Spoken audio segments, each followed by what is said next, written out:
Egg omelette பண்ண போறேன். First இதுக்கு வந்து 2 எக் தேவை, அப்புறம் ஒரு ஆனியன் தேவை, நெக்ஸ்ட் கொஞ்சோண்டு கோரியண்டர் லீஃப் தேவை, நெக்ஸ்ட் ஒரு சில்லி தேவை, அப்புறம் கொஞ்சோண்டு கார்லிக் தேவை, அண்ட் கொஞ்சோண்டு கரி லீஃப் தேவை, அப்புறம் ஸ்பைசஸ் தேவை, அப்புறம் வந்து சால்ட் தேவை.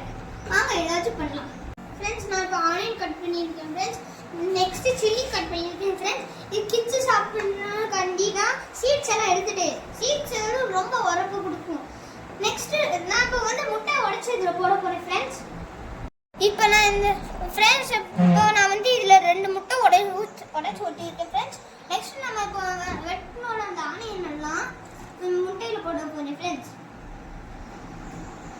நெக்ஸ்ட் நம்ம வெட்ட சில்லிஸும் போட போகிறோம் ஃப்ரெண்ட்ஸ். கொஞ்சம் நெக்ஸ்ட் நம்ம பெப்பர் பவுடர் கொஞ்சம் போட போறோம் ஃப்ரெண்ட்ஸ். நெக்ஸ்ட் கொஞ்சோண்டு சால்ட் போட்டு நம்ம மிக்ஸ் பண்ண போறோம் ஃப்ரெண்ட்ஸ். இப்போ நம்ம வந்து இது தவா ஹீட் ஆயிடுச்சு. நம்ம இப்போ வந்து கார்லிக் போட போறோம்.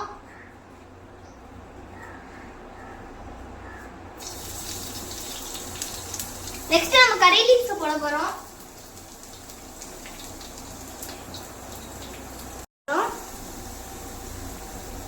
நெக்ஸ்ட் நம்ம சில்லி பவுடர் போட போறோம். அடுத்து நம்ம ஜீரா பவுடர் போட போறோம். அடுத்து லாஸ்டா வந்து நம்ம வந்து பெப்பர் பவுடர் போட போறோம். இது போட்டு நல்லா மிக்ஸ் பண்ணிக்கிறோம்.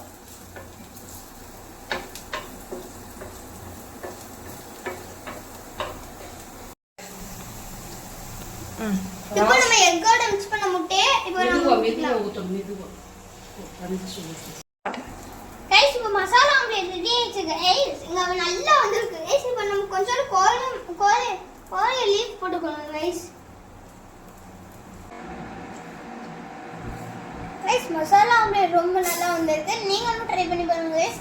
அதே ட்ரை பண்றதுக்கு முன்னாடி ஒன்று பண்ணிருங்க. ஃபர்ஸ்ட் நம்ம வீடியோக்கு லைக் பண்ணி ஷேர் பண்ணி அப்புறம் உங்க ஃப்ரெண்ட்ஸுக்கு கமெண்ட் பண்ணி இந்த மாதிரி ட்ரை பண்ணி பார்க்க சொல்லுங்க. அப்படியே நம்ம சேனலுக்கு சப்ஸ்கிரைப் பண்ணுங்க. இன்னொரு வீடியோவில் பார்க்குறேன். Bye bye.